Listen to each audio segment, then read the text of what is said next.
got it locked on Roadium Radio. Due to circumstances beyond anyone's control, Dr. Dre is in the motherfucking house. So right about now, and I say, yo Steve, are you with me? ICE, are you with me? Here's a little something about a nigga like me that never should've let me buy tape from Steve. Ice Cube would like to play Dope Shit mixed by Dr. Dre. Since I was a youth, I like concert. Now I like the motherfucking Roadium. Buying a tape or two, that's what the hell I do. You don't like Tony A? Well, fuck you, this is a game, and I'm in it. Ice Cube will fuck you up in a minute with a right, left, right, making you sick. And then you see Tony A is on the mix.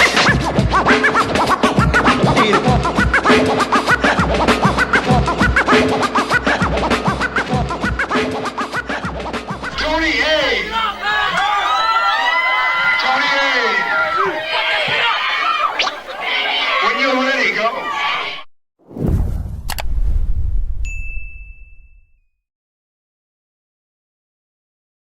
Welcome back, everyone, to Roadium Radio episode 325. Only 75 more, and we will hit episode 400, but meanwhile, we're still at 325. We are going a half an hour late simply because we were experiencing technical difficulty. Somebody was caught sleeping. I'll explain later. But other than that, you know what? If you guys haven't gotten a chance to check out our last few interviews, we had, once again, Julian Torres. Julian Torres is the first Mexican mariachi signed to Death Row. He will be coming out with more and more music. You guys seen him probably several times singing at Dodger Stadium. Well, he's signed now. He was here. And if you guys missed that episode, make sure you guys check it out. After that, we had Ruben Palomares, ex-LAPD officer who did 16 years. And part of his life was based what they use to create the movie Training Day.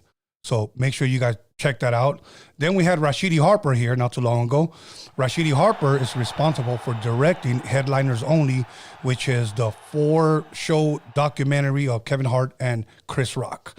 So definitely check that out. You'll definitely be blessed. And then News with Norbies, you know, where we give you the ghetto news from a professional perspective. And Norbies is in the house today. But you know what? We're going to go ahead and jump right into it. So we started a little bit late, and if I have any more updates, I'll just shoot them at you during the interview. But I would like to introduce to you guys LA's very own Dodger girl, Amanda Carrera. Did I say that right? Yes, you did. Okay.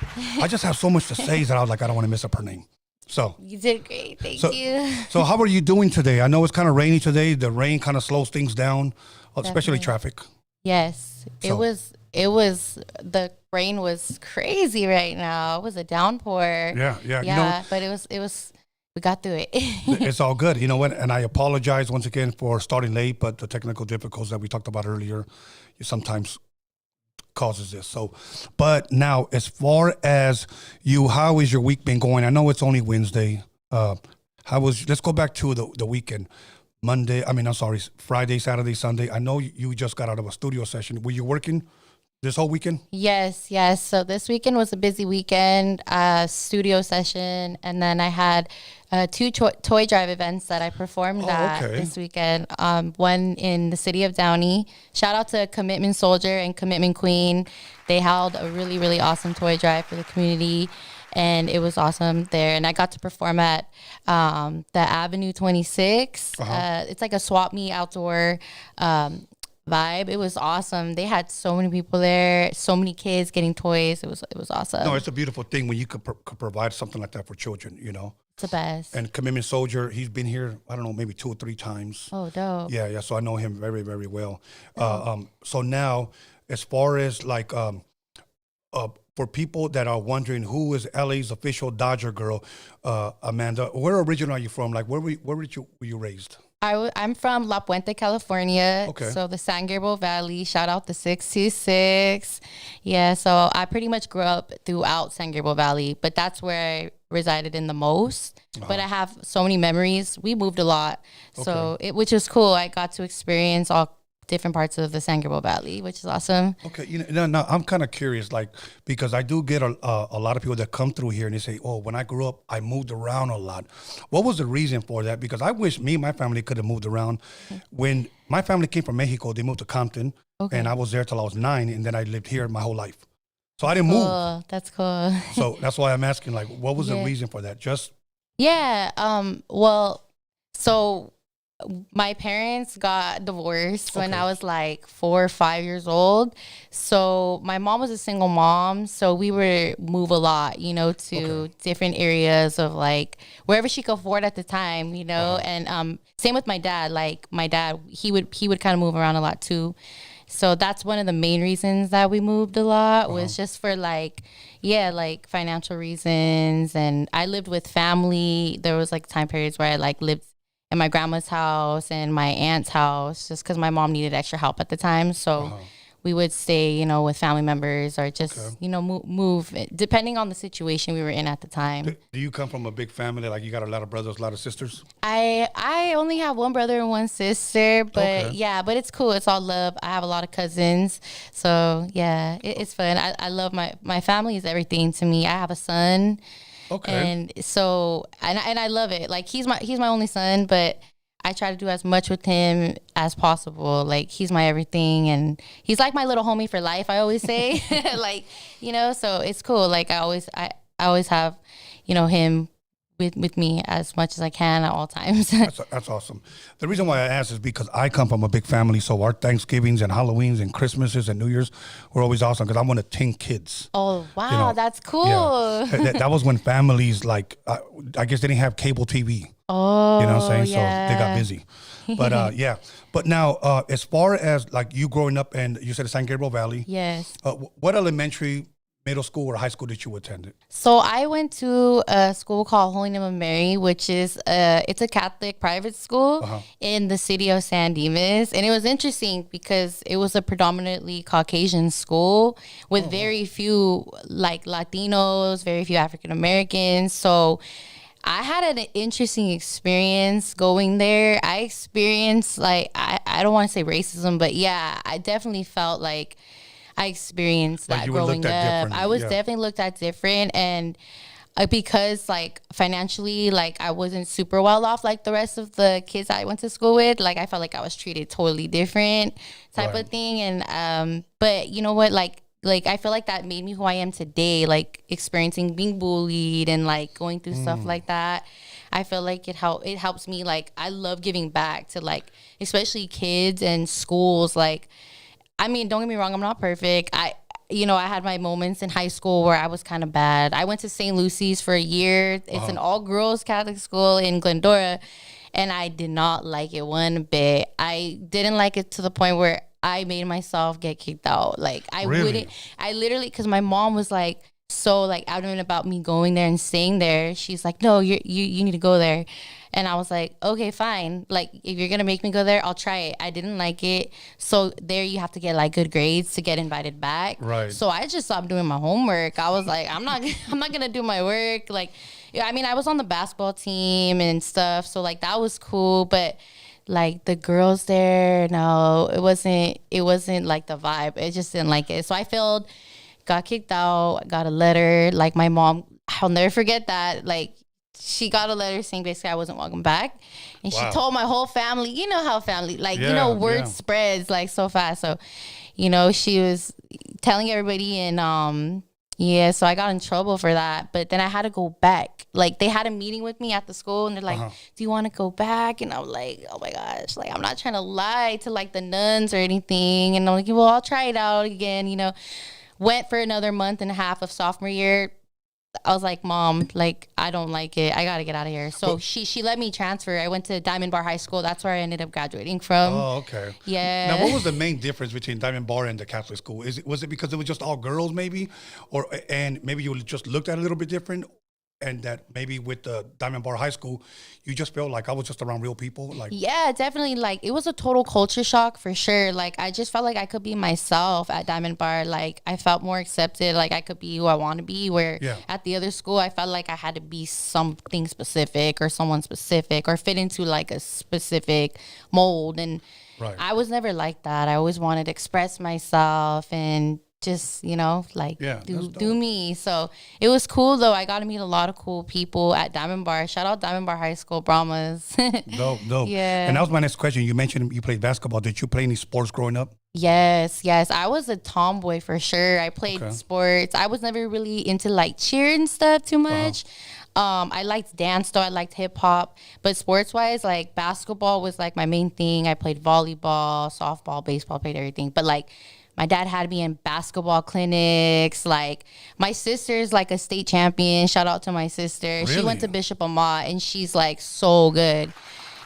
She was 35-0. Yeah, her team was like, she was like super famous at the time. Like her high school was like in the newspaper, San Gabriel Valley Tribune. She was like on the the team that like the All American or like like the All League and all that. Like, yeah, she was badass. She was a baller. So I always looked up to her growing up. She played with Shaq. Like, really? Yeah, as a kid, she won a contest, like a Nestle Crunch contest, and she literally balled up with Shaq. Did she slam on Shaq? She was like shooting threes, like she was really good. And so I always looked up to her, and I played sports. I think I was pretty good though too. I'm not gonna lie, like I was pretty good myself. Yeah, I love basketball. Like, that's my thing. But I played volleyball and basketball in high school. So is it safe to say Laker fan? Lakers, Dodgers, Rams, Raiders. And I say Raiders because that's the first NFL game I've ever been to was a Raider game. At Oakland Stadium, like when it was still over there. It was so the reason why I bring up the Raiders is because everybody knows that I'm a big time Raider hater. Oh, you are? My bad. No, it's all good. But it's just like you said, Raiders and Rams. But I don't know if you know who Stephen A. Smith is. Oh, okay. I'm like the Mexican Stephen A. Smith. He hates the Cowboys, but I hate the Raiders. But it's all in a love. So you're a Cowboy fan? Yes, absolutely. Awesome. Even though we got the shit slapped out of us last week. Well, Sunday. So, but now, as far as like music, when you were growing up, what type of music was, because you said at 4 years old, there was a separation in your home. Yes. What type of music would you say was played in your mom's home and then maybe in your dad's home? You know what? It's interesting. On both sides, they always both played the Beatles. Like, they both loved the Beatles. That's like one of my first memories of music were the Beatles for sure. And obviously oldies, like, for hands down. Like, I remember being like 3-4 years old and, my parents, my family bumping the Shirelles, Mary Wells, like, so I picked up on it quick, and that's still my favorite type of music. Selena, Jennifer Lopez. I listened to all kinds of stuff. My mom played a lot of Bob Marley, Paul Simon, like just a bunch, all kinds of different types of music. And then having my older sister, like she would play me all the hip hop stuff. So, NWA, and Tony A, NWA, Snoop Dogg, like all West Coast hip hop, Eminem. Like my sister really put me on game in hip hop for sure. Now, but going to an all Catholic girl, like all Catholics, girl school, were you guys allowed to play hip hop at home? You know what? Thankfully, my mom was pretty open-minded in that sense. Like, she didn't say, like, I couldn't, which was cool. My parents were pretty open-minded in that sense, thank goodness. But, like, I didn't really play that, like, at school and stuff. But I had homegirls that, like, we would play it, like, outside of school, Okay. Yeah, I was, like, a good girl, but I always had, like, a little rebel in me, for sure. Yes. All good. Now, you said your sister's the one that pretty much introduced you to, like, hip-hop, right? Yes. For people that are for the first time possibly hearing about you right now, what would you say your genre of music is? Is it rap? Is it R&B? Like, what genre of music are you doing? Right now, I would say I'm a positive music artist, and I'm trying to make music on like R&B records, hip hop. When I say hip hop, like I prefer like West Coast sounding hip hop. But I also love oldies, so I try to mix all that in. Okay. But I've experimented with different genres like reggaeton. I just put out a project that was like a tropical mixed with Afro pop, and it was so dope. Shout out to my producer OJ Vibes on that whole project, man. Like it was a whole different vibe. But I'm super open to trying out like everything. I love reggae, like, so it's hard. I don't really even know what genre I would put myself in, really. Oh, okay. Yeah. Yeah, because there's a lot of artists that like yourself that would say, you know what, I like hip hop, I like R&B, but I do a little bit of both. I can't really just say I stick to one. Yes. There's an artist that I've interviewed here twice. I don't know if you heard of her, J-Rocks. Oh, yeah, yeah. Okay, I had her here twice. I know her father really well, and he's a Cowboys fan, so what's up, Freddie? On her first album, it seemed like every song, not only that I think was very good, but every song was a different genre. And that was the first time that I had ever heard a full album that every song was a different genre. I didn't know if that would work, you know, because I've never heard that. But obviously it's working for her. That's awesome. Yeah, it's obviously working for her. That's so cool. So at what point would you say, were you maybe in high school, middle school, where you said, you know what, I want to give this thing a try, you know, the singing stuff that you do? Yeah, I mean, I always, I was always singing ever since I can remember. My family always tells me, oh, Mija, like, you were singing in your car seat. Like, and I remember, like, when like Maya came out with Ghetto, that song in particular just stands out so much to me, Ghetto Superstar, because it was so big at the time. Like I sang the whole song. Like I was like in kindergarten, first grade. Like I knew the whole song, and I was just like, I love this. Lauryn Hill, like I just was always singing, you know. So Mariah Carey, like. I just always knew like I loved to do it, and I came from like a family too where like music was embedded. Like my dad played instruments, he would play guitar and sing. Oh, dope. We would make cover songs like together. I would put them on my YouTube channel, and like my abuelos, like they would sing, you know, like they would sing like regional, like Tejano. I remember I would wake up and like hear my grandparents singing, you know, in the morning. That would wake me up in the morning, you know. So I came from a household it was always in me, and I always knew I loved to do it, but I didn't really take it like to the next level where like putting out my own song until I got older, like 2019. Okay. Yeah, I was like what ended up happening is my friends at the time were like making music like in their room, you know? Yeah. And so one day my homie was just kind of like jokingly like, hey, like get on a hook, like sing a hook. And I was like, I'm down, like sure. And I did it, and they were like, oh, wow, like, you could actually sing. And I'm like, yeah. And I even kind of forgot because I went, like, years without, like, really doing cover songs, making music, just because I started getting into other, like, hobbies. I went to makeup school. So I really wanted to pursue, like, a career in makeup artistry. Yeah. And it just kind of, like, you know, kind of slipped away. But then I feel like God led me back to it, like, in that way, you know, where it was in front of me. And I'm like, okay, this is meant to be. When they asked you to sing that hook, was that like your introduction to this? Like, okay, this is what I want to do. Yeah, it was. It was because like when I was little, I would love to sing, but I would be nervous to sing in front of people. Oh, okay. So like my family would sign me up for talent shows at the school, and I would always back out. I'm like, no, I'm too nervous. Like I would rehearse, and I never would like go out and do it. And my mom would be like, oh, can you sing the national anthem at the school? Blah, blah. Okay. When it came down to it, I wouldn't do it. I would freeze. So really, it took me a while to get confident. I think too, like I just wasn't confident in myself when I was younger. Like I honestly just think that I wasn't like ready, or maybe I was, but my environment at the time and, you know, things like that, just, I didn't want to, I don't know, I didn't have the confidence to do it. Right. Okay. What about now when you perform now? Do you still feel a little nervous? I mean, of course I'll get like a little nervous before each show, but it's so different now. Like now I have almost the opposite mentality going into this. Like, you know what? Like I'm going to go out there and I'm going to rock it and I'm going to have fun. And if they like it, cool, you know? Yeah. If they don't, okay, well, I'm going to keep trying and I'll try to get better each time, you know? Like I try to see it differently now. No, that's a good thing. And I think it's important what you said, to have fun, because I've known certain artists and even myself that when I was no longer having fun, it was a wrap. Like, I'm good. You know, I didn't want this to turn into a job, though there is a business side of it. I get it. But I wanted to have fun still. You know, Yes. if I felt that it was taking away my peace, it's not worth it, you know. But now, who, if any, let's just say that you were to pick me up and you put on a CD. You probably don't have a CD player, but let's just say you put on a CD. What would Amanda Carrera be bumping in her car? Like, who do you bump today?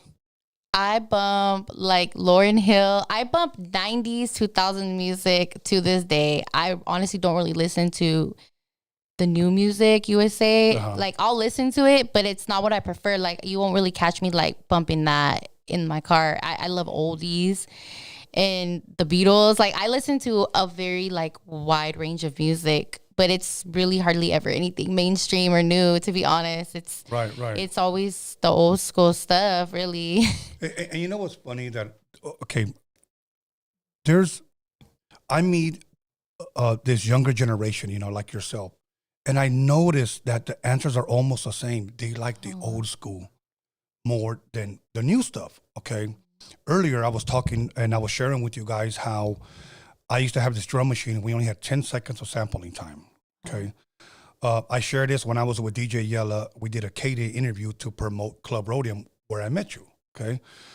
And Cece asked me, what's the difference today in today's music and today's back then? And I said, well, you know, today we have so much to work with. Back then, we were limited. We had a drum machine that only had 10 seconds. And out of that drum machine, so many classics came out that changed the world, okay? Today, we have so much more, and I think music went down. Yes, I agree with you. How did we get creative with less, and the creativity leaves when we have more? Yeah, that's such a good point. I always say less is more. Yeah. Right? Yeah. Like, less is more. And I think it sometimes having too much too, it's like people get lost in like just the root of it all, like the essence of the music, you know? When people start adding too much, it's like, and they're like, just nothing will beat classic like oldies. Right. Even when people like recreate it, it's nothing beats the classic old, like oldies, Motown and all that. Like, it's just keeping that genre alive. Yeah, forever. Yeah. Exactly. I know in Bakersfield, Bobby D, he's having like Brentwood, the stylistics, and people still go see them and support them. That's a beautiful thing. I love it. Oldies are forever. Oldies will never die. Yeah. You know what's crazy? That we call them oldies, but back then when they came out, what did they call them? That's so true. Never thought. Yeah, what did they call them? They just said this song is hot. Yes. But now that we're older, they're oldies. I know, right? Yeah. I would totally like much rather go to a show like that than anything mainstream. Like, I'm not even like kidding. Yeah, no, it's very true, because if you look at the majority of the shows that are thrown in LA, they all are surrounded with old school artists. Yes. You know. Yes. You know, I saw the Dog Pound perform, I want to say early 90s when their first album came out, okay? That's so cool. I thought they had an amazing show. I was one of the few that got to see 2 LA performances. Well, one was here in Carson and one was here in Anaheim, NWA. So I got to see NWA perform, when Easy was still alive. And, those are some of the shows that when I really think about it, they still give me goosebumps, because that music literally not only touched, but it changed the world, changed the music. Okay. And today, I wonder, where are the NWAs? Where are the Chronic albums today? Right. Where are the Dog Pound albums today? And so I went to go see MC Magic, Baby Bash, and Little Rob at the Novo about a month ago. That's so cool. And they had the Dog Pound headlining. Oh, what? So I said, you know what? I'm going to go up on stage. So I went up on stage, and they still rock that shit. That's cool. They still rocked it. And I'm thinking, wow, these songs are over 20 years old, if not 25, and touching an entire generation that still rocks with it. Yes. So I'm thinking, where are these songs today? Yes. But like, okay, like, I'll be honest with you, I don't like trap music. I really don't. My boys do over here. He does. Like, Travis Scott and Future and blah, blah, blah. I try to give him a chance. I just don't see it. And I'm going to quote Snoop Dogg on this. Snoop Dogg said in the 80s and 90s, there were no 2 rappers that sounded the same. That's so true. There were no 2 rappers. He goes, if you sounded the same, whether it was your music or rapping style, that was called biting. Yeah, for real. He said, today everybody sounds the same. So that means biting doesn't exist anymore. Yeah. They all stay biting each other. It's so true. Because it kind of all sounds the same. I feel like not all of it, but a lot of it I feel like sounds the same. It almost sounds robotic sometimes. So I'm like, you kind of lose like the originality in people sometimes, and that's what was so different about I think the 90s too. Yeah, I know I'm jumping ahead a little bit, but I want to bring this up. The song Dodger Girl. Okay, how would you feel if you go on YouTube and then you see Angel Girl? They been my shit. Yeah, I'd be a little hot. I'd be like, oh, okay. Like, I'd be like, yeah, expect exactly. that, okay? Honestly, expect it. Yeah. Because today there's no shame. There's no shame. And here's what people do, okay? I've gone to friends' houses and I've loaded up songs that I've done, instrumentals. Yeah. And then they're rocking to it. Oh, that shit's dope. That shit's dope. Yeah. Okay. But a month later, they come out with a song and it literally sounds identical to my song. Goodness. So the nice guy that I am, I confront him.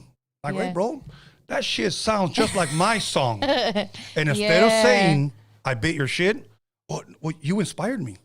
They just rewrapped it to not say bite. You inspired me, bro. You motivated me. Yeah. I said, bro, you bit my shit, bro. They wrapped it up, put a little bow on top. Yes, There you go. Exactly. So, so expect the Angel Girl, and then they're not going to say they stole your idea. They're going to say, you inspired me. Yeah. You motivated me. That's true. That is so true. They use those words so that you can't get mad at them. I'm like, okay. Yeah. So now, as far as your music is concerned, when you started to, I think you said in 2019, you started this.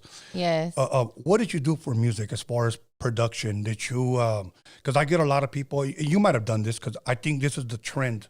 A lot of people say, well, I went to YouTube and I lease a beat or I download a beat or whatever. Yes. And then there's people that say, no, you know what? I have a producer. I reached out to him and then we started creating music. How did that happen for you?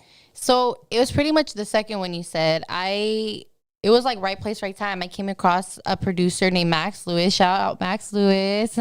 And we were talking about music and he's like, yeah, like I sing and I write and I produce. I can really help you out because I was really interested in like making my own stuff. So it's like, yeah, come through. I have a studio set up in my room. Like, I was like, I'm down. Like, you know what? Yeah. Sure. Like, let's do it. And I went down there and we ended up talking and he made the beat from scratch. I mean, he's so sick with it. He's dope. Like he'll make something out of nothing and he'll make it fast. And I was tripping. I was like, damn, you came up with that like right now? Like, yeah. And but yeah, anyway, so we came up with the song 6 a.m. and man, like it's my first song and I feel like it's one of my best songs, still. Okay, let's talk a little bit about that. Why 6 a.m.? Can you elaborate a little bit? Yeah. So in case people want to go look that up. Yeah. What are you talking about? 6 a.m. Yeah, so 6 a.m. It's and you know what, when I went in with the idea, I did say, I was like, you know what, I want to try because Rihanna is one of my biggest inspirations of current artists, like artists of like, the last 20 years, 10 years. Rihanna, Janae, Go, I have certain ones. And I said something like on a Rihanna vibe. And so he's like, okay. And I said, I want it to sound like tropical. And literally as I was telling him, he was cooking it up right there. And that's why I feel like it's one of my best songs because it was just like my first one. I had this specific idea and we literally just cooked it up like right then and there. It came to life and it's a cool song. It's basically just about like a girl telling this guy, like, I'm not going to wait around for you till 6 a.m. in the morning. Like, it's like, it's an empowering song. I feel like for women, Yeah. So, and at the time I was going through a situation too with like, my son's dad. And so I was really trying to outlet that whole breakup or just the heartbreak and everything that I was feeling into music, and that's why I was hanging out with my music friends so much because I was trying to get kind of like away from him in a sense, like just to get my mind off of everything that was going on. Yeah. And so we came up with that song and that was around the time when I was going to a lot of baseball games with my sister. She got season tickets to Dodger Stadium and that whole experience also helped me get my mind off of the relationship with my son's dad, like helped me get out of it because I was staying busy. I was either at the studio or I was at a Dodger game with my family. So You know, that's kind of how everything just started lining up. But I always would go to games growing up too. But okay. Now, when you dropped that song, did you drop it like on all platforms, or was this just a YouTube exclusive, or what was that? I dropped it on all platforms, and I dropped it with the music video, which was cool, you know. So I had a homie Asdine. I was like, hey, like, are you down to do a music video? Like, I had never done one before of my own. I had been in people's music video before because I used to do like video vixen work, you know, like being in people's videos. But never had I done my own music video. So he's like, yeah, I'll do it, you know. And I'm like, all right, cool. So that was cool because I got to not only put out the song, I had a music video to put out with it on all platforms. Now, what was the response that you were getting when it dropped?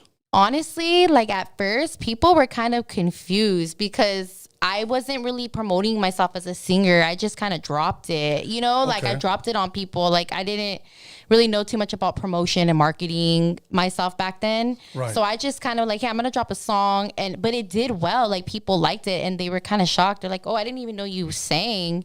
People that knew me that have known I sang though were like, oh yes, I'm so glad you're doing it again. Like keep it up. Yeah. And then I was getting responses like, you know, I was getting hate because at the time, like that's going to come with it. It's going to come with it. Yeah. And I was doing a lot of YouTube videos at the time. I had friends that were big, like content creators on YouTube. They had like millions of followers. And like two of them went like viral. They were like Kylie Jenner skateboarding. And they kind of used like a clickbait photo of me that looked like her. And it like took off. The video like blew up. Then I got hit up by this big influencer to go to like New York and do a video about it. And that had like 3 million views. And so people were like, when they saw me doing that and then doing music, they were like, oh, like who's this wannabe trying to do? So I was getting a lot of people like hating in that aspect too. Like, what are you trying to be? Are you trying to be a singer? Are you trying to be like and was this coming from just women or men as well? It was both. It was both, but it was kind of more so girls. Girls, okay. Yeah. Men were more just like, kind of like, they liked it because I was in a bathing suit in the video and stuff. Mm-hmm. And, you know, so the guys liked it, but girls were kind of hating. I think it takes a lot of energy to hate on something like that. Yes. Like, what I don't understand is like the whole social media world. Again, I didn't get on social media till like 2018, okay? The last time I was on social media, I was sharing with you 2006, MySpace. And then I just deactivated that shit. So for almost 10 years, I didn't know anything about social media. My son is actually the one that taught me about Instagram. And now that I know what trolls are, haters are, people that have multiple accounts. Yeah, just to hate. Yes, just to go on somebody, your music sucks, you look terrible. Yes. You're whack. Yep. I get a lot of that. And it really tells me more about that person than really about me or my music or whatever, you know? But I mean, I often wonder, is your life that bad? Where you have to do the most. The most. Just to say, you suck. You know what I don't get, but it's going to come with the territory. You know? Definitely. And I actually made a video about, like, not about trolls, but trollers that were trolling me. On one of them, my friend was like, hey, let's do a video where like we read some of the comments and, you know, film it. And we did, and we were just capping on them, like throwing it kind of back at them. And that one went viral too. It had like maybe 400,000 views, and we're like, oh my gosh.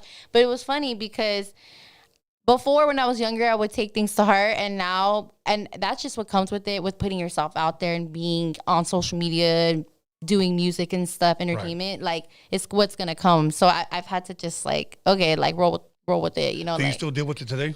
I do.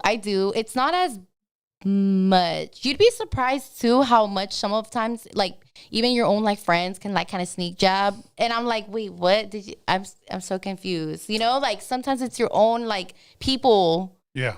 I don't get that. That's the weirder thing to me. Like the trolls on the internet is one thing, but when it's like family or like, you know, like people that are supposed to be like in your circle or that you're cool with or something, and they don't show love, they don't like your stuff, they don't like, that's the thing that kind of makes me like, whoa, why? Like, it all started for me when I started this podcast, honestly. Really? When I started this podcast. A lot of people don't know that my Instagram page today, this is my 7th Instagram. I had 6 deleted. Wow. Because they kept I had a picture, an old school picture of me and DJ Quick. And this is before, when somebody reports your picture and you can appeal it. Yeah. They had no appeal. It was reported as nudity, so they took it down. Because it's an algorithm, it's a system that just, if so many people report it, then okay, it must be nudity.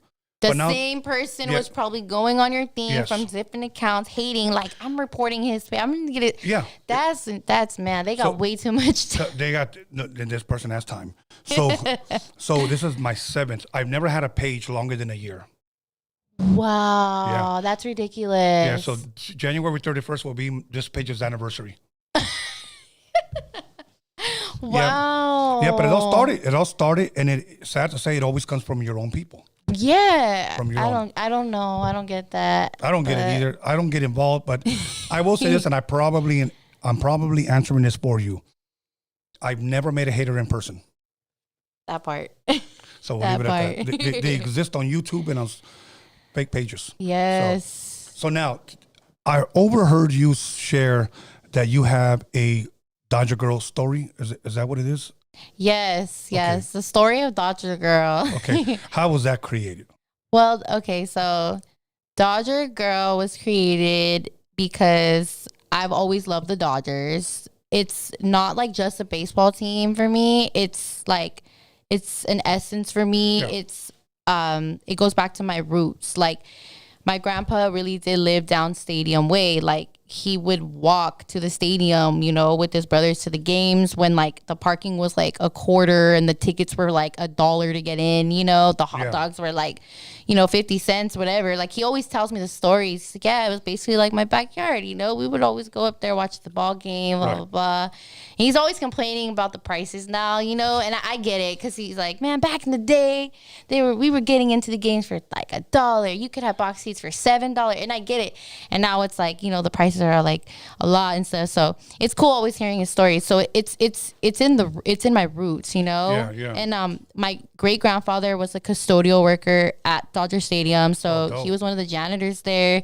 My mom was one of the hostess that the girls that walk you to your seats and stuff. So she worked there while she was going to college, and she actually worked there during like the 1988 when Kirk Gibson hit that home run. She was working that day. Like, she was on the field level, like by the third baseman line, the third base side. She was working, and my dad was in attendance at the game with my abuelo and his brother. So that's why in the song I'm like, my mom and pops were at the Gibson game, because they literally like were there, Right. It's so much more than just like a team or a game. Like, it's where like I would go and watch games with my family and my friends, and being there, it's like one big familia. I feel like Dodger fans are like one big family, and one big community. And I loved that feeling. And so that's why I created the song, because I was telling like my friend from New York, because he had never even been to a Dodger game. Oh, wow. And the guy who mixed the song was like, he called me, he's like, let me just tell you, like, I've never been to a Dodger game, and I feel like I know everything about Dodger Stadium and the Dodgers after listening to the song. And I'm like, oh my goodness, like, that's exactly why I made this, so that someone who's never even been to a ball game, never been to a Dodger game, can get the whole essence of being at Dodger Stadium. I want them to feel, what it feels like to be at the most beautiful stadium in the world, Dodger Stadium, So that's where like the story and stuff came when I like wrote it. Like, it was all like real like stories. And like I was saying too, that season, my sister had season tickets. We were literally at every single home game. Like, shout out to my sister. She jokes around with me all the time too. She's always like, yeah, because I stole her money for my season. Like, low key, I stole her some money for that from that season for my season tickets. All right. So she would joke around like, yeah, man, I'm never gonna see my money, like it. And then now she says, well, wait a minute, like maybe I will get my investment back, because the song, is doing so well, and it's sampled, so I'm not making money on the song, which was never the point. The point was to make a song like for the culture, for LA, for the people of LA, because they love the Dodgers, they love oldies, they love High C Tony A, you know? And thank you. That was the whole point of like that. The song was never to make money. It was just to put out like a dope ass, sorry for my ladies, I don't know if I'm allowed to cuss, but to put out like a dope record for the Dodgers, for the fans, you know, for LA. Now, for people that may not know, when did it drop? It dropped on 4th of July of 2022. Okay, and what was the response when it dropped? Oh my goodness. It took off. I dropped it 2.5 weeks before the All-Star game that was here at Dodger Stadium that year. Yeah. And I kind of was like strategic about that because this is a song I had been wanting to make anyways. And so it kind of worked out the timing of it. I was like, well, yeah, the timing. And I was like, well, wait a minute, like, let me drop this right before, you know, the All-Star game. So it starts building hype already. But so by the time the game's here, like people have heard it and they're bumping it like at the stadium. And I always love the idea of dropping it like on 4th of July because it's like, I don't know, like when you watch The Sandlot, like that's my favorite part in the movie when it's 4th of July and they're outside playing. And that's a beautiful movie. It's a beautiful movie. And when I love baseball so much, like, and when I think of like baseball, 4th of July, I think of like, you know, I think it goes hand in hand for me. I don't know why. Right. And that scene is so iconic. And it just, everything was perfect to like have it drop that day. I'll tell you when I became a Dodger fan, because I grew up, 5 brothers, 4 sisters, okay? My second to the oldest brother, he was the sports guy. Okay. He was a Dallas Cowboy guy, so I became a Dallas Cowboy guy because I looked up to him, you know? Cool. He loved the Cincinnati Reds during the Pete Rose, Johnny Bench. Okay, yeah. So I was like, I'm a Cincinnati Red fan, okay?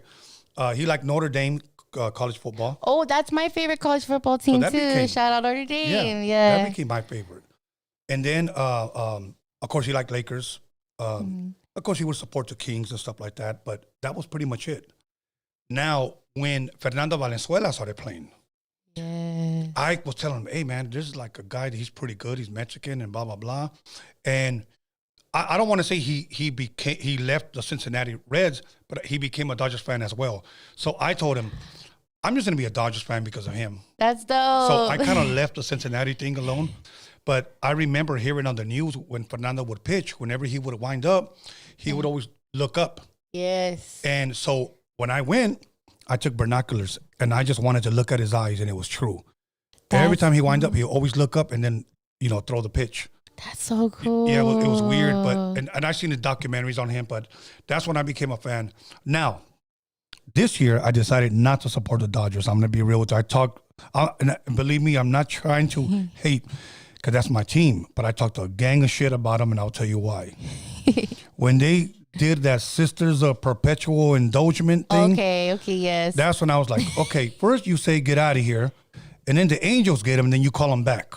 Yes. And then you want to award them something. Men in dresses with makeup. Yes. That's what got me, and I'm like, you know what? I'm done with you guys. Not saying that I don't like the Dodgers no more, but I said I'm not going to support them this year. Yeah. Because at least every year I would go to at least 3 or 4 Dodger games. Yeah. That was me. That was me this year. I'm not going to lie. I'm not going to front. I'm not going to sugarcoat it. I was the same way. I felt the same way. And I only went to 1 Dodger game this year. 1. Oh, okay. And I told myself to like, because, yeah, I had to take a deep breath and like, you know, like how you said, just this season, just write out this season, you know, write it out.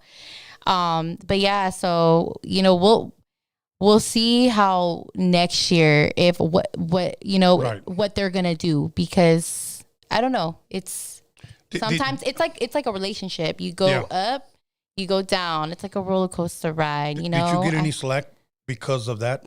Oh, I've had slaps for that because I was vocal about it. I was vocal about it. I just said, you know, like what I thought about it, and so I got.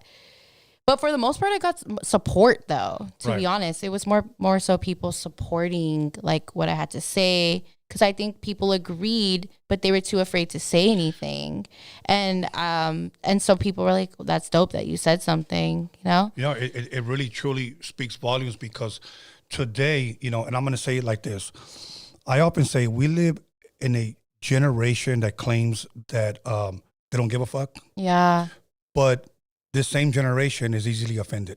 They very, very, and that's the thing. Like, you know, this year was a tough year. Like, I had a tough, like I said, it's like a relationship, like a roller coaster ride. And me with the Dodgers and being the Dodger girl and having the Dodger project, like, I definitely had a roller coaster ride this year of like the ups and then the downs, you know. Right. So and that's, you know, I think that just happens in life with everything, you know. And it's how you can get through it, right, and what you can learn from it, you know. Like, I've learned a lot from like my situation that I had going on, you know. So, you know, we don't have to go too into that other situation, but some people might be asking on the live or whatever. But I've learned a lot from it, and I feel like it's made me a better person, and I've had to heal, and making the Dodger Girl song also helped me heal, you know, a part of me that was really hurt by something that had happened. Okay. You know, so.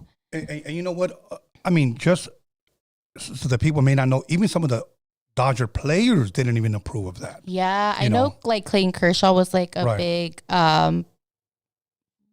voice, if you will, because he's Christian. And so, you know, and some of the other players too were vocal about it. And that's the thing. It's like, people have to be willing to be open-minded on both ends and hear both sides without like condemning them. Right. It's like, okay, well, you have a right to feel that way. The other side has a right to feel that way. How can we come to like a medium? Right. How can we come to an agreement? Do you know who won the World Series this year? This year was the Rangers, wasn't it? The Texas Rangers. Now, here's an interesting statistic. That was the only team that didn't invite the Sisters of Perpetual Indulgence and won the World Series. Was it really? I mean, and that's like I feel like that's powerful. I mean, that alone, I feel like is like a powerful like it is. Message. I didn't know that. Oh, wow. Yeah, look it up. Wow. So sometimes you just kind of have to let things like play out. And I always say, and this is with everything, like with that other situation that happened with me this year in regards to the Dodgers and everything, God sees it all. Yeah. And, you know, in everything, the good you do, the bad you do, God sees it all. And don't worry, because God will get you through it all. Yeah, absolutely. Yeah. Now, what can we talk about as far as music? 2023 is pretty much over. Do you plan to drop anything within the next week and a half or so? Or are you waiting for everything for the beginning of the year? What can your fans expect from Amanda? So I'm not going to drop any more projects per se. The only thing I will be dropping is I have a lot of content from the last like 2 months that I need to catch up on and post. So they will be seeing that. Okay. I just did the performance at Dodger Stadium for the Toy Drive event, and that was so amazing. Shout out to Martin. He put the whole thing together. And Chino, Mike, Myrna, they were there hosting, and it was an awesome, incredible event. I did a little giveaway for the kids there. I did like a whole Wonka theme giveaway where we wrapped the Dodger Girl candy bars, and I put 5 golden tickets inside. I gave 100 out, and if you were one of the winners, you like took home a bundle of like Dodger Girl. It had like merchandise, stickers, Christmas toys, a backpack they can take into the games, peanuts, Cracker Jacks, like a whole little like bundle, and the kids loved it. Like it was a hit. It was like a baseball game starter pack. It was a baseball game starter pack. It was so cool. And I got to meet fans. This was the first event too where I had fans give me gifts. Like I cried because just being able to perform the song there at the stadium was like a huge moment for me. It was a full circle moment, you know, and being able to look out and seeing people sing the song and come up to me after and give me gifts, ask for autographs and take pictures. I was like, whoa, like this is like my dream come true, you know? I'm here at the place I love most with the people I love most, which is my community. Yeah. I'm doing it right here for these kids. They're so happy with all these toys. There were bikes there. There were toys. Like I'm talking like thousands of toys and hundreds of bikes they were giving out, and kids were just beaming with joy. And I'm just like, this is what it's all about. This is why I'm making positive music, because I want to be able to go out into the community and do events like this. Like that's all I care about. Like of course, you know, money's cool, but that's not all I'm doing it for. Like there's a bigger purpose. I have a 6-year-old son. Like I want to be a positive, music artists. Do you ever take them to the shows? Yeah, I take him to as many as I can take him to, depending on like what the show is and stuff. I took him to this one. He was so happy, and he always tells me like, "Mom, I love you. Like I'm so proud." And he sings on some of my songs too, and he's just a constant reminder to keep going and why I'm doing this, And so going into 2024, I have a lot of stuff planned. I'm so excited. Like, you guys just know, like 2024, like right now I'm getting ready. I'm gonna rest, but spring training time, baby, I'm out, and it's going down. It's gonna be a great year. I have new music coming out. I'm gonna drop something for Valentine's Day. It's like on some oldies vibe. I'm so excited to put that out. Is that going to be your first single on Valentine's Day? Yeah, I think I might even drop like a 2-song, like little, like quick 2-song, like type of thing, or maybe even 4. I have them ready to go. So I'm just now at the point, like, do I want to drop all 4? Do I just want to drop a single? I don't know yet, but I have it ready, and I'm excited. I'm so excited to put that out. Now, as far as these songs coming out, are you going to have any visuals for them? Yes, I'm going to have visuals. One of them that's going to be on there is a song that I already have out. It's called Angel Baby. There's already 2 visuals for it already, but I feel like everybody always tells me that song's so dope. Like, I feel like it didn't get the shine it could get, now that I have, like a cool wave right now, like I'm gonna redrop that on the project and push the video out again. But aside from that, I'm gonna also put out another visualizer, and man, it's just so much merchandise. I have so much merch coming, you guys. It's not even funny. Like, I want to give a shout out to the homie Timmy, because he made some dope bandanas. Like, he has the Dodger Bro album art on them. I still have the one you gave me. Oh yeah, the one I gave you at the club. Did you like it? Yes, I still got it. Yeah. What? Okay, cool. Yeah, so that's so awesome to hear. Yeah, shout out to Timmy. He pressed those up. So we'll have those bandanas, T-shirts, like literally like cups, stickers, all kinds of stuff. It's gonna be awesome. That'll work. Now, now you'll be dropping visuals with those. To me, visuals are important. Yes. And let me tell you something that I think I always tell artists how you can win over a fan. Because let's just say that you get artists that may like your music. Yes. They may not. Maybe they may like your performance when you perform at a show. That's why I always tell everybody performing is everything. You got to go out there and give it all. I don't care if there's 5 people in the crowd. Yes. I don't. They could be 200. They could be 14,000. But you perform for those 10 people the same way you perform for those 12,000. Exactly. Then interviews are another big one, because now people get to see your personality, how you carry yourself, how you conduct yourself. And I said music, performance, interviews, and videos. Great visuals will capture. Because let me tell you something. Remember Coolio, rest in peace? Oh yeah. Okay. He dropped that song. Remember what? Slide, slippity slide. What was the name of that song? Yes. When he sampled Lakeside. Fantastic Voyage. I think that's what he called it, right? When I heard it on the radio, I thought to myself, he slowed it down way too much. That song sucks. I'll be honest with you. I said, that song sucks. I turned it on. I think it was on BET. I saw the video. And he won me over with that video. That video was fire. He won me over. I was like, no, I got it wrong. But that's what started showing me that, like, even if I hear it on the radio and I don't like it, there's another way how an artist can win over a fan. Yeah, definitely. I've known people that have said, man, I love this person's music. But when I went to go see them perform, they said that guy was a fucking asshole. He was mean to the crowd, spitting at people. He goes, that's the worst. Yeah. So we really have to be careful with our fans. Yeah. When people want pictures, don't ever deny people the pictures. Exactly. You never know too, like when or if this person, like how long they waited to see you, if they're ever gonna be able to see you again, if it's their first time, and if they love you, it's their first time to love you. You never know. They could be a lifelong fan after that. I will take pictures with every single person that asks. I will sign autographs for people who ask. Like, I will never turn around or act like that. Like, I've been around artists that do that, and I see like their fans' faces after, and I told myself I will never do that. I will never do that. Let me share with you something, and maybe you can learn from this. Then we'll get into taking some calls. There was an artist that I was talking to, maybe I want to say 2001, like 2001. I got this person a show. It was a little bit up north. We drove up there, And they were expecting about 600 people at this little event. And indoors, it was at night, and this person was headlining. Mm-hmm. I'm not going to lie to you, maybe 50 people showed up. Wow. Okay? Out of 600, maybe 50 people showed up. And he kept asking me, how many people out there? And I just kept telling him, don't worry about it. Mm-hmm. You're going to go out there, you're going to perform. And I was somewhat managing him. So when he said, you're on in 5 minutes, I said, okay, you get ready.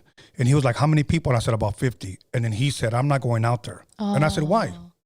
He said, because there's only 50 people. I thought we were expecting at 600.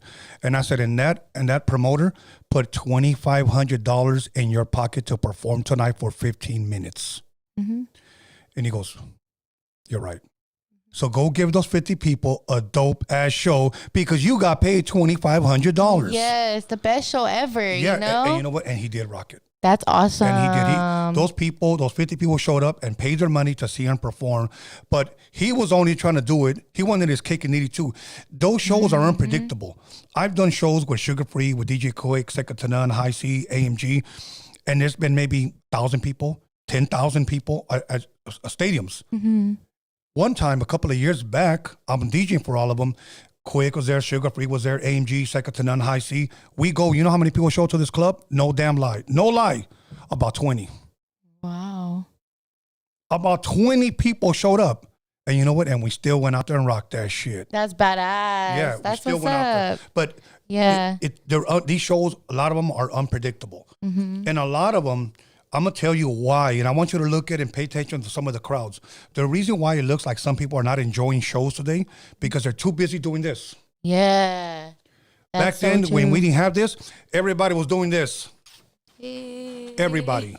You know, but now everybody's just doing this now. And I'm like, okay, that's cool you guys showed up, but we want crowd participation, you know? Yeah. It's like we always talk about that. Me and my producer, like, I'd rather have like quality over quantity any day. Like you see people, artists with millions of followers on the gram or on TikTok, and they're only pulling a couple people out the shows. It's like, but that's cool. But it's like, I want those loyal. I'd rather have less following and they're loyal and they actually are rocking with me than like a bunch of people who are not even really rocking with me like that. You know, it's the same thing. And I'm going to go out every time.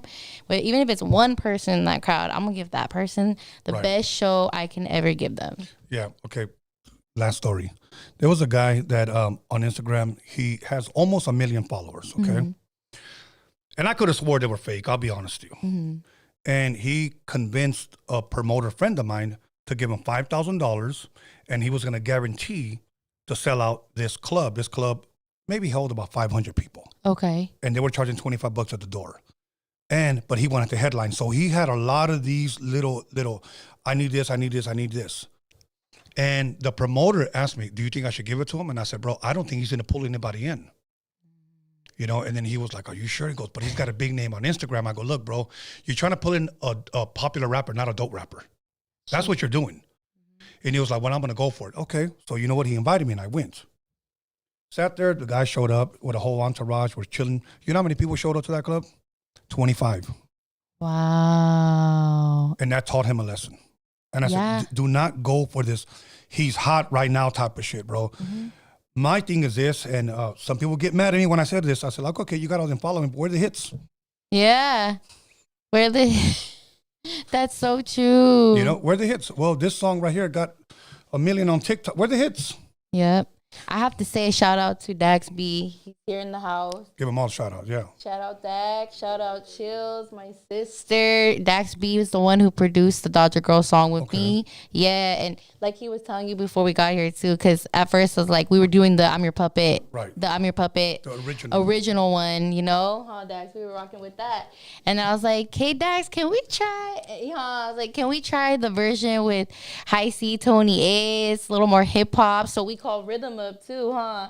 And we're like, hey, Rhythm, because he was the one mixing the track. And we're like, let's do the Tony A version, you know? And we pieced that together real nice. And, you know, it's cool because Dax B really, like, understands the vibe going forward when it comes to music. Like, I'm an old soul, and he's an old soul. So us meeting was, like, it was perfect because he we'll sit down in a session and it'll just it comes like yeah. so quick, and you can hear that in the music too, like the type of samples we're using. Like we did Telephone Man, a sample on Feeling You. We made it kind of like a modern version. Yeah. And like, you know what I'm saying? And like All My People too. All My People was another one that, you know, I mean, that goes back to like even the 70s, you know?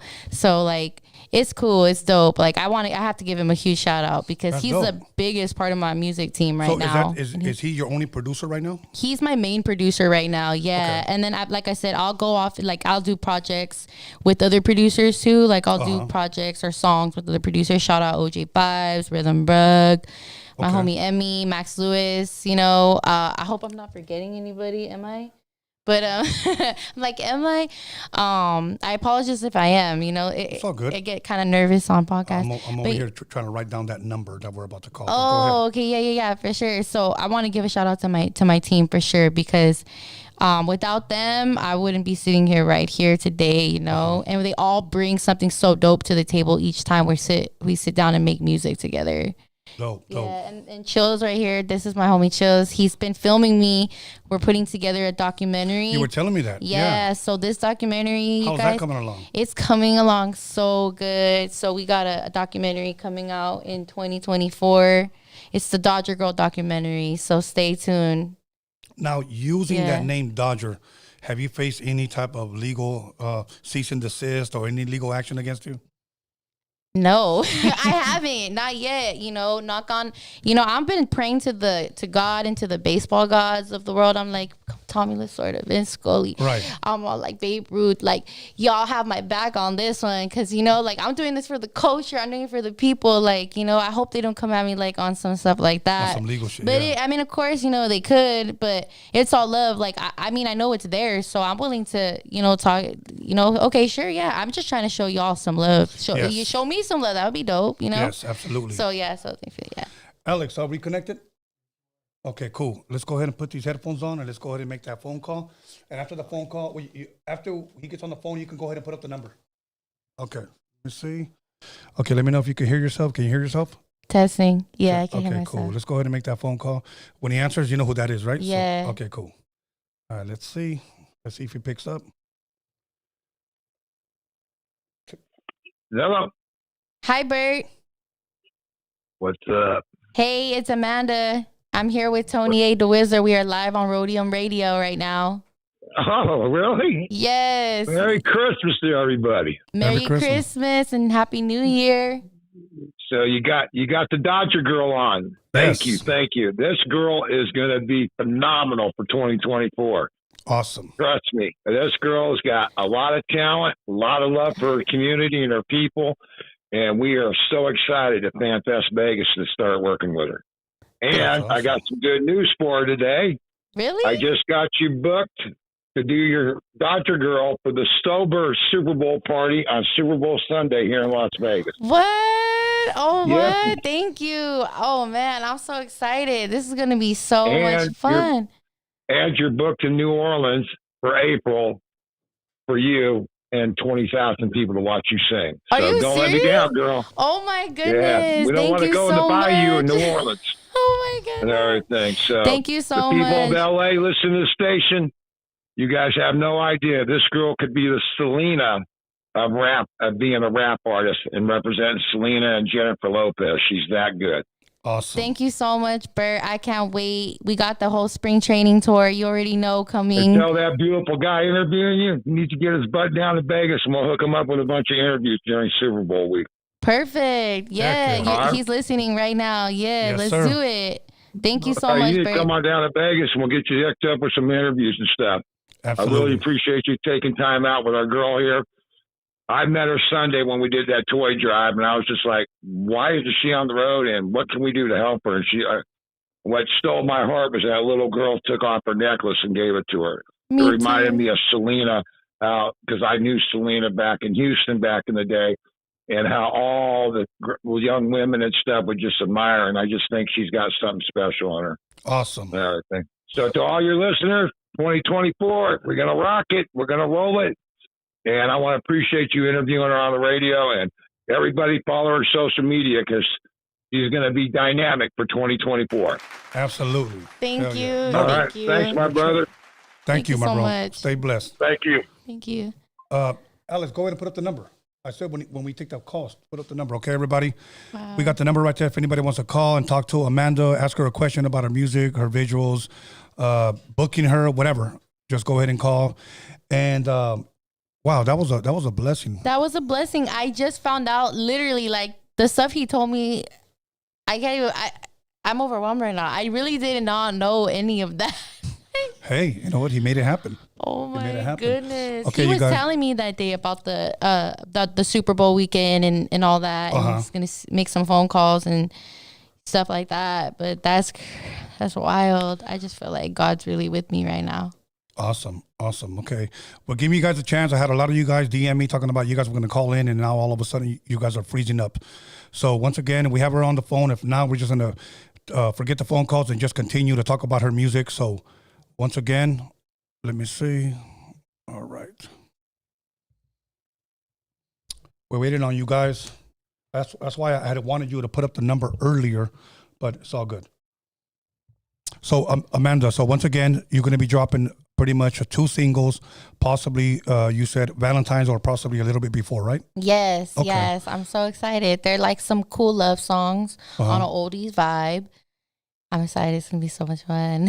Oh, good. Yeah, I really liked the Angel Baby one that we did. So we pretty much like sampled Angel Baby, you know, the oldie song Angel Baby, Rosie and, you know, the originals. Yeah. And but like I put a spin to it and I modernized it a little bit. Like it has like a rap to it and a catchy hook. Yes. Yeah. So. Caller, your name and where you calling from? Give me 1 second. Hello, caller. Caller, call back. Okay, let me see. Call back, caller. I don't know why we couldn't hear you, but now, do you have any? Are you doing any features with anyone on this project? As of right now, no. But I'm in the works of getting someone on the feature on like a remix of one of the songs that's on the project. Okay, here we go, Alex. Caller, your name and where are you calling from? Renee, calling from Florida. What's up, Renee? How y'all doing? Good. You got a question for Amanda? Yeah. Nah, I just want to say congratulations on the news. Thank you so much. Thank you. I really appreciate it. I really, really, really do. Thank you for calling in too. That's awesome. I'm so happy to hear that you're listening and you like what we're talking about. Yeah. I really appreciate that. Absolutely. Yeah, No maybe I'll go out to Florida. Have a good night. Yeah. Have a blessed one. Thank you. Thank you. Yeah, thank you. That's Caller cool. from Florida. Okay, here we go. Let's see. Once again, if you're gonna call unknown, a block number, I'm gonna respect your privacy and not answer. So let's see right here. Do it. Go ahead, you guys. Let's see. And now, so are these visuals done for these singles that you're going to be dropping? One of them is already done. The other one we're not going to film until January. Okay. Yeah, I'm super excited about it though. We have a beautiful lowrider that we're going to use in it. Shout out to the homegirl Veronica. Okay. Her car is called Mariposa and it had such a beautiful story behind the name of her car. Such a heartfelt story. And so I'm honored that she's going to let me use it for the music video. Right. Here we go. Caller, your name and where are you calling from? Hey, what's up, you guys? This is another shameless plug. Miguelito's Tattoos on Instagram. Miguelito, you haven't been calling in, bro. What's good with that? What's up with that, man? Hey, I've been tattooing, man. I've been doing my thing. It's been the holiday season. The holiday season, and you did you finish all your Christmas shopping? Yeah, man. I got a bunch of tattoo supplies. Dope. So you got a question for Amanda? Oh, yeah. I just got one question for her. Hi. Thank you for calling in. Nice to meet you, Amanda. It's so nice to meet you. Oh, yeah. Hey, likewise. I only got one. I'm going to just got one question I've been trying to ask you for a while already. Yeah, your phone sounds a little broken up, bro. So I don't know if you got bad reception. Is it cool if I can ask you? No, go for it. Yeah. I can hear you. Hello. Yes. Hi. Go ahead, bro. Go ahead. Go ahead. Okay. This is my question. Are you down right now to bust a freestyle for Roadium Radio? This is so funny because I literally was telling Tony like 1 second before we went on live. I'm like, I'm not gonna have to freestyle, am I? Right. I mean, I could do. Yeah. So let's see. Okay. So. Maybe you want to do a verse from one of your songs. Yeah, that's what I was thinking of. Let's do it. Is that cool? Yeah, let's do it. Cool. Let's do it. Okay, so oh my gosh, why did I draw a blank on my song right now? It always happens. How does it start? Stacking it up, drinking my cup. I'm on my throne and not giving up. I got the bugging with me. We go high as the sky. You got the motion, drippy like caution. No cane, Frank caution. Watch me whip up that portion. Amanda Carrera, you know that I'm chosen. Look at my wrist and it's frozen. Balling it up with T. Owens. You fall in love, you might get your heart broken. I am the chosen. The people champion, the people have spoken. I am the chosen. The people champion, the rookie of the year. And I'm just getting started, back to back world champ. MJ has ignited, I'm the MVP. So they envy me. We all know I'm the queen. Stop your jealousy. I am the trophy. I am the trophy. Yeah. I am the trophy. Let's give a round of applause, guys. Hell yeah. I don't know why I went blank on all my songs right now. Really? Yeah, but then I'm so glad the homie's like, trophy. And I'm like, all right, let's do that. What do you think, Miguelito? On a scale of 1 to 10, don't lie. Scale of 1 to 10, yes. I would say it was fair because there's half of the artists there haven't busted a freestyle. Some of them are just writers. Okay. Thank you. All good, my bro. Thank you. I have to give you a 5. Okay. Thank you. That'll work, man. Thank you. Okay, so we hung up. Go ahead, callers. And you know what? It's funny because the majority of the people that call in, and whenever he calls in, he's always like, can you bust a freestyle? Everything, doesn't matter who it is. No, that's cool. And the crazy part is that it's never the guys that rap. It's always the girls. Really? Yes. Okay. Yeah, so I'm like, wow, I wonder why. So I guess the girls have more balls, I guess. I don't know. Yeah, and I'm not really much of a freestyler, you guys. I'm going to keep it real with you, but I'll try it, you know? Yeah. Okay, you guys, we're going to take probably about one or two more phone calls, so make sure you guys call in and get your question in for Amanda. And we got some idiot that continues to call in unknown, and I know exactly who it is. So, is it the same person who's like reporting the pages? Yes, exactly. Wow. Exactly. As a matter of fact, I'll show you the picture of that person afterwards and that person's Instagram. So, yeah. So, anyways, call in because that's exactly what she's doing. And let me see. And the reason why this person continues to do that is to block all the calls from coming in. Oh. I'm being honest with you. Like, this is how the hate starts. Wow, that's like a real hater. Like, yes. the definition of a hater. If you look at this person's face, it just says hate. So, okay, you guys, come on, man. Let's get one more phone call in here, and then we'll call it a night. All right, let's see. All right. So, Amanda, while we're waiting for a call, and this person's, look at right here, see it? Unknown. Wow. Yeah, so I'll tell you who it is afterwards. And they're just watching your show, giving you views. That's all they're doing. Caller, your name and where are you calling from? You are our last caller. Hi, I'm Jessica Sinclair, and I am calling from LA. Hey, what's up? LA in the building. Let's go. Hey. How you doing today? I'm good. Oh. You got a question? Oh gosh, can I hear a song by Amanda Carrera? She just actually Dodger Girls. Okay, Dodger Girl. Go for it. Okay, Dodger Girl, proud to be a Dodger Girl, Dodger Girl, Proud to be a Dodging girl. You know I love LA. My favorite day is when the Dodgers play. I pull up with my crew. You know we repping in our Dodger blue. We hit a home run. The fans went crazy on the Jumbotron. I'll take a Dodger dog and a michelada, por favor. Peanuts and Cracker Jack, but the elote is my favorite snack. 7th inning stretch, up by 1 and we ain't finished yet. LA all day, baby. Dodgers Nation, vamos. All good. Thank you, caller, for that. Awesome. Thank you. Thank you. Yes. Much love. Yes, so let's go ahead and end it there. And let me see. Let me take this app off.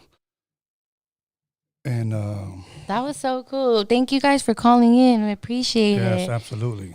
Thank you. I love you guys. Okay, let me see. So, all right, that'll work. Let me use it. That'll work. You know what I'm going to do real quick? It's up to you if you want to. I'm going to take a quick shot. Do you want to take a quick shot with me? I'll take a shot. Okay. Yeah, let's do it. I cannot say no to a shot of from tequila. Legendary Tony A. On good. the Roadium radio. Thank you. Let me see. All right. And then you decide what we toast to. Or I can decide for us. I'll say mine right after yours. So what do we toast to? Let's toast. Let's toast to a blessed 2024. Absolutely. Mine was to a long and prosperous life. Salud. Okay, so.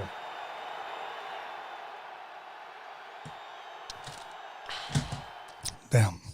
I usually sip on mine. Woo! Okay. We come to the end of our little interview. You're always welcome. Whenever you have anything new coming, dropping, EP, album, or whatever, make sure you guys hit us back. We'll get it in here. We'll promote it. You know, if you need help with anything else, please let me know. I got some pretty good contacts with other podcasts that will at least get you some good numbers. Thank you. As well. Thank you so much, Tony. Other than that, is there anything that I didn't ask you? Thank you. No, thank you so much for this incredible opportunity to be able to be on your Roadium radio. This is an amazing platform, and I'm so thankful to God that I'm here sitting with you today. Thank you, and thank you to your entire team for allowing us, me and my team, to be here. You know what? It's awesome, and you know what? Thank you very, very much. It's truly a pleasure to be able to sit down and talk to you. I wish you nothing but the best, and I'm thankful that you have a team that truly, truly believes in you, because one thing I will tell you is that none of us can ever win without a team. Yes. And to have a good team is truly, truly a blessing. So that's why I say, you know what? I wish you nothing but the best. Keep winning. Never mind the haters. They're always going to be there. You know, the thing is, the reason why people hate is because you're winning. Thank you. Thank you, Tony. Yeah, you know, so appreciate that. Keep moving forward. And if there's anybody you want to shout out, let's give our shout outs right now. Okay. I want to give a shout out first and foremost to God. Thank you so much for guiding me in life. And, you know, I'm here today because of you in this spot right here. And my son, Maverick, I love you so much. Shout out to you. You're my biggest joy and inspiration in the whole world. I want to give a shout out to my parents, my familia, my team that's here with me. Shout out to my sister, Dax B, to Chills, and to everybody who's helped me along the way in any way possible. I love you guys with my entire heart. Thank you so much. Awesome. And shout out to you. Thank you so much again. Thank you very much. And once again, thank you to my boy Seven for introducing us. Yeah, shout out to Seven. Thank you, Seven. Thank you so much. He introduced us at the Club Roadium that night. Absolutely. Yeah, thank you. Let me give a shout out once again to Alex Cervantes Enterprise for the technical difficulty. We got it fixed. I want to give a shout out to Norbert, News with Norby. Make sure you guys check him out where he gives you the ghetto news from unprofessional perspective. I also want to thank the Hip Hop Jedi. I want to thank my other co-host, Marvelous Inc. And I also want to thank Magic Girl, one of our moderators and another artist that I'm working with. Other than that, Amanda Carrera, muchas gracias por todo. I truly, truly appreciate it. I wish you nothing but the best. Keep winning. And we're going to go from there. And if I don't see you or talk to you, Merry Christmas and Happy New Year. Merry Christmas. Happy New Year. Absolutely. So you guys stay blessed. We're out of here. Thank you for tuning in. Thank you.